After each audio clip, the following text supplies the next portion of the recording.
Hello, everybody, and welcome back to You Exchange, the podcast where I exchange my user experiences to change them, and yours for the better. I'm Jeremy, a mentor and senior user researcher with over 8 years of experience and a background in neuroscience. Throughout my career, I've had the privilege of engaging with hundreds of users around the world. I've created this podcast with the aim of providing my mentorship and educational content, offering actionable tips, knowledge, and guidance in the realm of research to anyone having an interest in this area. And I hope that you will find this episode insightful.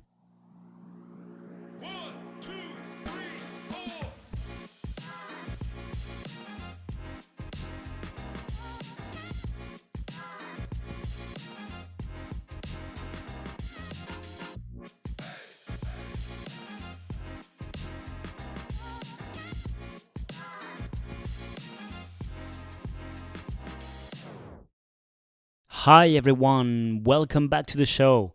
Very happy to be back. I'm sorry if I took a bit too long. I had other priorities on my plate and I might need to reduce the number of episodes that I will release each week. The idea is not to stop completely, but reducing so that I can keep providing you with content that, at least in my opinion, is useful. And I hope that you can still learn from it one episode at a time. Today, I wanted to cover a topic that is an interesting topic to me because I realized its value after quite some time of being a UX researcher. So for those of you who don't know me, I have a background in neuroscience, a master in neuroscience. I am a principal user experience researcher, and so my day-to-day job involves planning, leading, conducting research, analyzing, synthesizing data, and coming up with the insights, being the voice of the user to help companies provide products that ultimately are useful, usable, satisfactory, and viable. That's the core of my activity.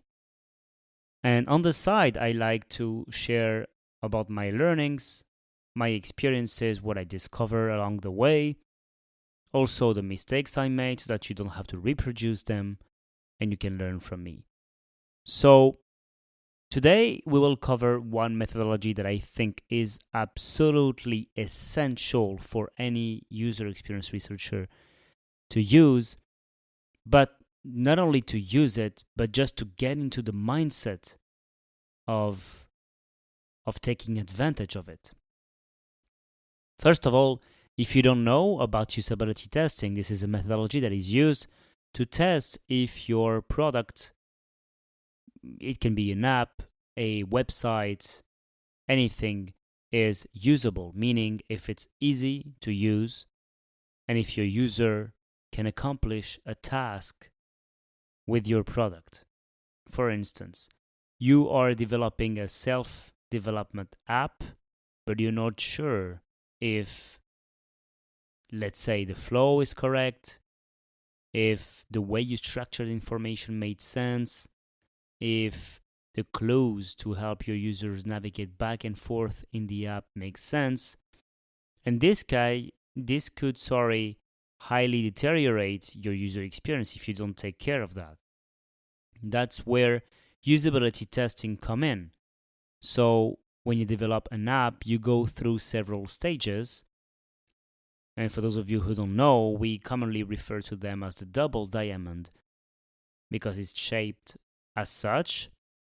And we go through a first stage of divergence in which, so we call that discovery. And then in the discovery, we have a first step, which is the research basically.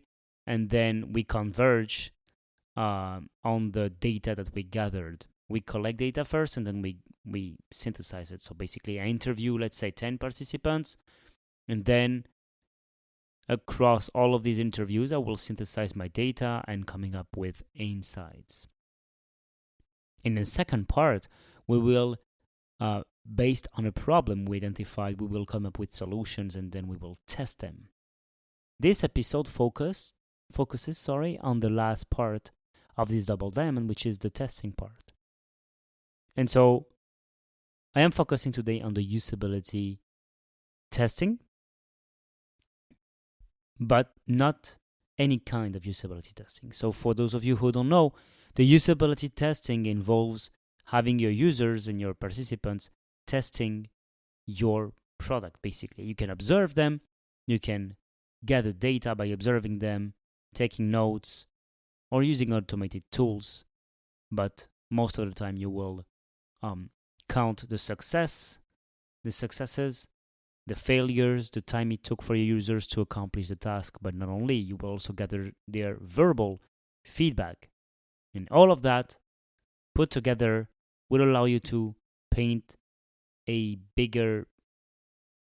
more holistic picture of what's happening with your users and your product. And so for that to happen, you need to have something to test. And this something to test in usability is a prototype. You should have a prototype of your product. And here I don't want to focus exclusively on digital versions. It can totally be a physical product. It doesn't matter. The idea is to test it. And so oftentimes what I realized over the years is that for several reasons, the actual process, if you follow it too closely, of having to develop a prototype and then test it, can be in itself limiting. So it's really good to follow frameworks and processes, but sometimes it's too difficult. Sometimes you need to have a prototype ready by XYZ date so that you can have the insight, so that by XYZ date you can relay the insight, And so because of that, I have been investigating into other methodologies, which is also one part of the job of a user experience researcher. We oftentimes use the same methodologies. You can, in your arsenal of methodologies and expertise in running research, be well equipped by knowing a handful of them, meaning interviews, usability testing, surveys, card sorting, and that's it. I mean, if you know about these ones, you're pretty good to go. Maybe some co-creation activity, but you could be safe knowing only these ones. And then, in my opinion, a lot of them are a variant of these ones. Except I forgot observation. Observation is a great tool to have in your toolbox. Anyway, so you would use some usability test at this point, but you would need a prototype. And so sometimes there is a need to test something, but the prototype is not ready. Or sometimes you can have multiple ideas that you want to test, and for that you would need several prototypes. And so for any additional idea you have, you need one additional prototype, so that can quickly double the process of creating and testing. It can put more workload on your designer, but not only, also on you, because if you double the amount of prototypes, there are two ways you can do it. Either you have longer sessions, you test less scenarios to be balanced in terms of time with your participants, or, and this is in the case if you want all your participants to see all of your scenarios and all your products, or you can also have a group of participants seeing one product and another group seeing another product. Anyway, what I'm about to share today will not alleviate the efforts that are put on top of the researcher, but the ones on top of the designer. Why? Because I was getting conscious in previous positions about the fact that, okay, we have some ideas about variance. First of all, you should always ask yourself, what is the good trade-off? Everything is trade-off. Everything. So it's like, yes, we can test 10 variants. But is it worth it though? Cannot they be reduced to a family, to 3 families of them? And so what is the need of going that deep into variants, for instance, versus the effort that would be provided by the designer and versus the effort provided by the researcher? So we have this dilemma about the effort versus the impact, as always. And basically that. And then you can think about the effort put on top of the designer. And is it really worth it? That's what I was asking myself, basically. So, first of all, what I'm about to tell you doesn't remove the need of scoping your project correctly and evaluating your trade-offs and agreeing on what's worth testing. Because what I'm about to tell you as a technique is just a way to alleviate the pressure and the workload on the designer, but not on you. So just think, as always, that the more you double or triple, or the more you multiply the number of things to test, it will increase your workload. There is no way around it. And it will increase your workload by a factor, not only by the number of products you test, because every time then it cascades. If you double the amount of products you want to test or variants, you will have to double either the number of participants or the time for testing. And so you need to create some trade-offs. You need to reduce the number of tasks if you want your sessions to be an appropriate time length, which they should be. Or you need to double if you want to remain with the same number of tasks. Imagine you have 10 tasks you want to test, so you cannot afford to reduce the number of tasks. So not everyone in the group can see all of the products, so you need to have two groups of participants. Group A sees variant 1, Group B sees variant B. This has its whole lots of drawbacks because everyone is different, for instance. So if I use a product if I use products in general in some way, because I have a whole lot of variables that affect me, factors such as my knowledge and literacy when it comes to technology, such as my experience with it, and so on and so forth. So it's better if you have the opportunity to test the variants with the same people. Person A will test variant 1 and 2, and person B will test variant 1 and 2. That's the best approach. So, having said that, this is the caveat. You need to scope your project, and it will not prevent you from not doing it. But then, when you know that you have some hypothesis to test, but there is, imagine, not enough time to produce the prototypes that you would need, you can rely on what is out in nature. That is as simple as that. And it took me so long to realize. It's so dumb in a way. But sometimes the answer is right in front of our nose, but we don't see it. So it's like, why don't we use the competition? Why don't we do that? It's so simple. The products are out there.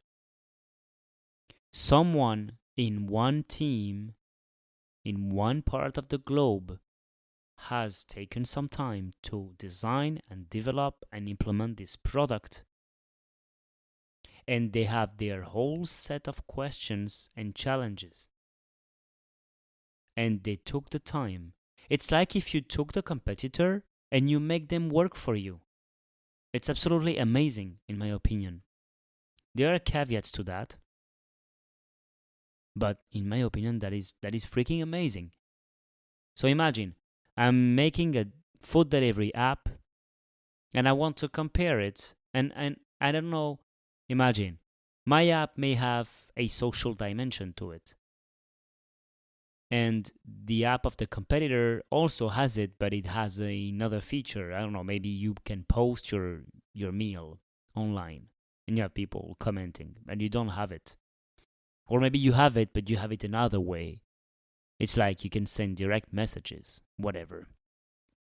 So there are variants to this methodology. You can test the concepts, so just asking people if they would be on board with the idea, but then you could also test for a given task, and in this case, you need to ensure that the competitor also has this flow implemented. You would compare the way the flow is currently being done.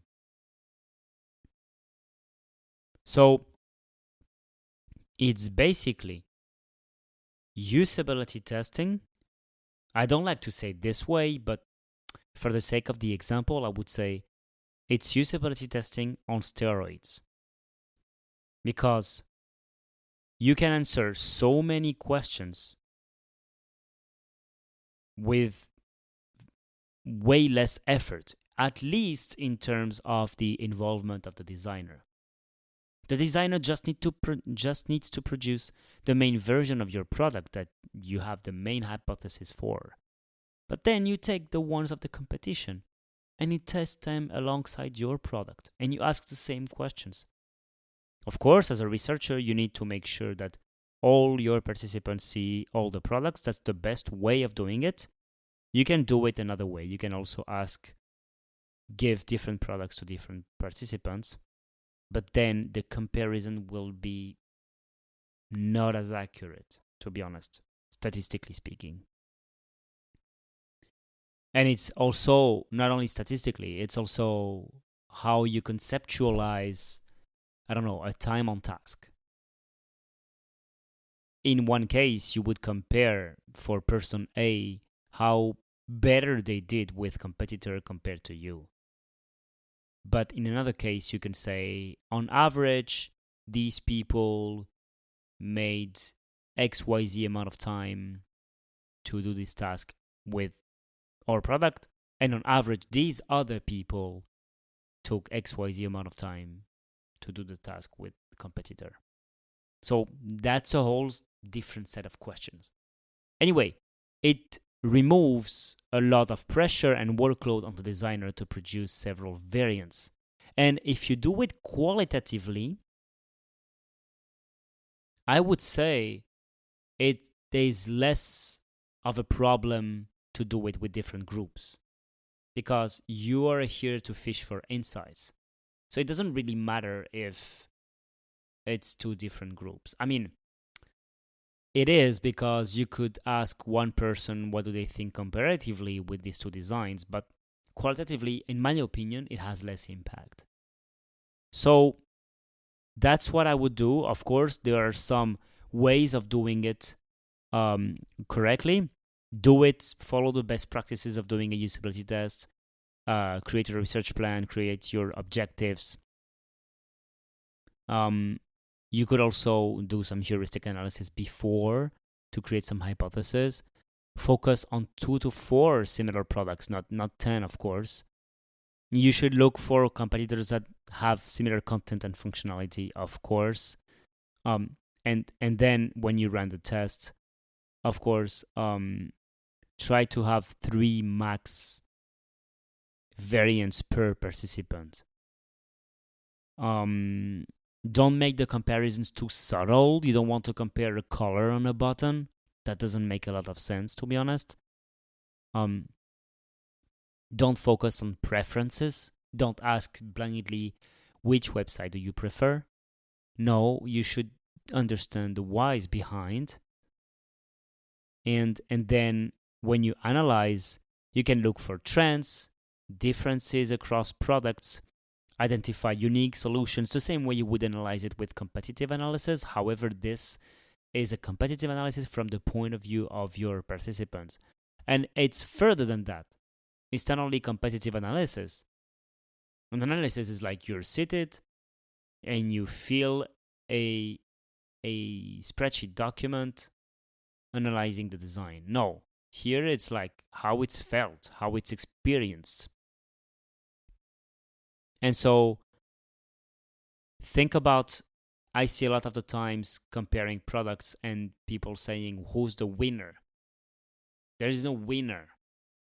There is no winner. I mean, if you have a question, a what is the design that provides the most satisfaction, and you ask it on a scale and you compare, yes, probably you could say it's a winner. Yes, okay. But this is not at all interesting as a question. I mean, this is not the most interesting. The most interesting is why? What are the criteria behind it being a winner, and so on and so forth. And that's it for today's episode. I hope you liked it. I hope you learned at least one thing. If it's the case, as always, and if you haven't done it, of course, subscribe, leave a review, and share so that I can keep on providing you with content that is helpful to you. See you in the next episode, and until then, take care. Bye bye.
And that's it for today's episode.